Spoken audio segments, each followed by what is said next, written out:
ಖಾಲಿ ಇರುವ ಹುದ್ದೆಗಳನ್ನು ಭರ್ತಿ ಮಾಡುವುದರ ಮೂಲಕ ಆಡಳಿತ ವ್ಯವಸ್ಥೆಯನ್ನು ಬಲಪಡಿಸುತ್ತಿದ್ದೇವೆ.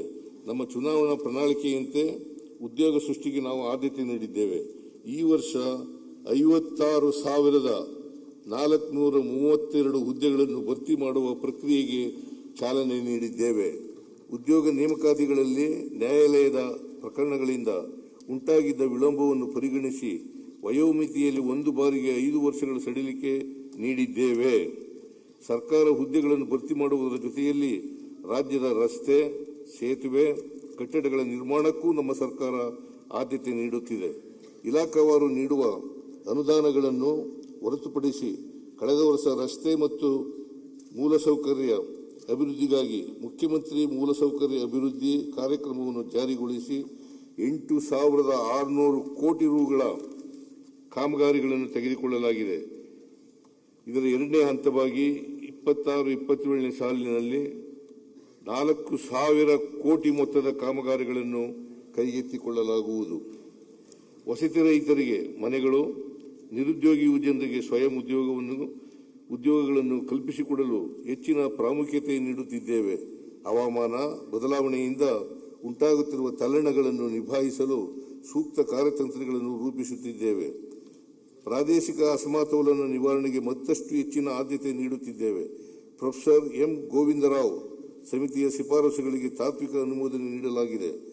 ರಾಜ್ಯ ನೀತಿ ಮತ್ತು ಯೋಜನಾ ಆಯೋಗ, 5ನೇ ಹಣಕಾಸು ಆಯೋಗ, ಆಡಳಿತ ಸುಧಾರಣಾ ಆಯೋಗಗಳ ಶಿಫಾರಸುಗಳನ್ನು ಪರಿಶೀಲಿಸಿ ಅನುಷ್ಠಾನಗೊಳಿಸಲು ಬದ್ಧರಾಗಿದ್ದೇವೆ. ಕರ್ನಾಟಕ ಮಾಹಿತಿ ಮತ್ತು ಜೈವಿಕ ತಂತ್ರಜ್ಞಾನ, ಸ್ಟಾರ್ಟ್ಅಪ್, ಎಲೆಕ್ಟ್ರಾನಿಕ್ಸ್, ಏರೋಸ್ಪೇಸ್ ಕ್ಷೇತ್ರಗಳಲ್ಲಿನ ಸಾಧನೆಗಳ ಜಾಗತಿಕ ಹೂಡಿಕೆ ಮತ್ತು ಪ್ರತಿಭೆಗಳನ್ನು ಸೆಳೆಯುತ್ತಿವೆ. ಬಿಯಾಂಡ್ ಬೆಂಗಳೂರು ಪರಿಕಲ್ಪನೆಯ ಹೆಚ್ಚಿನ ಬಂಡವಾಳವನ್ನು ಆಕರ್ಷಿಸುತ್ತಿದೆ. ರಾಜ್ಯವು ರೂಪಿಸಿರುವ ಹೊಸ ಕೈಗಾರಿಕಾ ನೀತಿಯಿಂದ ಹಂತ 2, ಹಂತ 3 ನಗರಗಳಲ್ಲಿಯೂ ಅಭಿವೃದ್ಧಿ ಸಾಧ್ಯವಾಗಲಿದೆ. ರಾಜ್ಯದ ಸರ್ವಾಂಗೀಣ ಅಭಿವೃದ್ಧಿಗೆ ನಮ್ಮ ಸರ್ಕಾರವು ಶಕ್ತಿ ಮೀರಿ ಪ್ರಯತ್ನಿಸುತ್ತಿದ್ದರೂ ಕೇಂದ್ರ ಸರ್ಕಾರವು ಒಕ್ಕೂಟ ತತ್ವದ ಸಾಂವಿಧಾನಿಕ ನಿಯಮಗಳನ್ನು ಪಾಲಿಸದೆ ರಾಜ್ಯಕ್ಕೆ ನಿರಂತರ ಅನ್ಯಾಯವೆಸಗುತ್ತಿದೆ.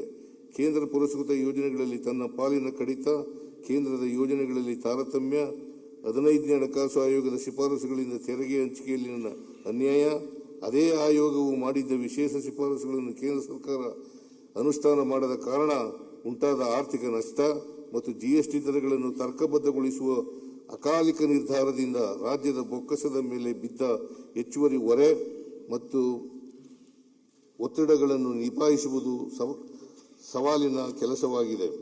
ಮಹಾತ್ಮ ಗಾಂಧಿ ರಾಷ್ಟ್ರೀಯ ಗ್ರಾಮೀಣ ಉದ್ಯೋಗ ಖಾತ್ರಿ ಯೋಜನೆಯನ್ನು ಕೇಂದ್ರ ಸರ್ಕಾರವು ವ್ಯವಸ್ಥಿತವಾಗಿ ದುರ್ಬಲಗೊಳಿಸಿರುವುದರಿಂದ ಜನರ ಉದ್ಯೋಗದ ಹಕ್ಕುಗಳು ಮೊಟಕಾಗಲಿವೆ ಮತ್ತು ರಾಜ್ಯಗಳ ಆರ್ಥಿಕ ಹೊರೆ ಇನ್ನಷ್ಟು ಹೆಚ್ಚಲಿದೆ.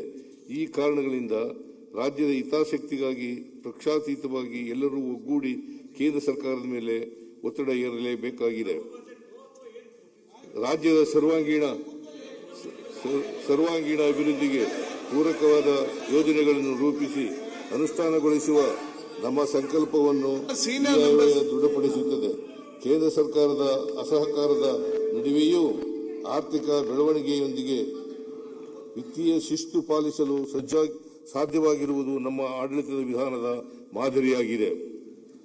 ಈ ಆಯವ್ಯಯವು ನಾಡಿನ ಉಜ್ವಲ ಭವಿಷ್ಯವನ್ನು ಕಟ್ಟುವ ದೃಷ್ಟಿಯಿಂದ ರೂಪಿತವಾಗಿದೆ. ನಾಡಿನ ಅಭಿವೃದ್ಧಿಗೆ ಪಕ್ಷಾತೀತವಾಗಿ ಶ್ರಮಿಸುವುದು ನಮ್ಮೆಲ್ಲರ ಹೊಣೆಯಾಗಿದೆ. ನ್ಯಾಯವು ನಮ್ಮ ಪರವಾಗಿರುವಾಗ ಈ ಹೋರಾಟದಲ್ಲಿ ನಾವು ಸೋಲಲು ಸಾಧ್ಯವೇ ಇಲ್ಲ. ಈ ಹೋರಾಟವು ನನಗೆ ಹರ್ಷದಾಯಕ ಸಂಗತಿಯಾಗಿದೆ. ಇದು ಪರಿಪೂರ್ಣ ಅರ್ಥದಲ್ಲಿ ಆಧ್ಯಾತ್ಮಿಕವಾದ ಹೋರಾಟವಾಗಿದೆ.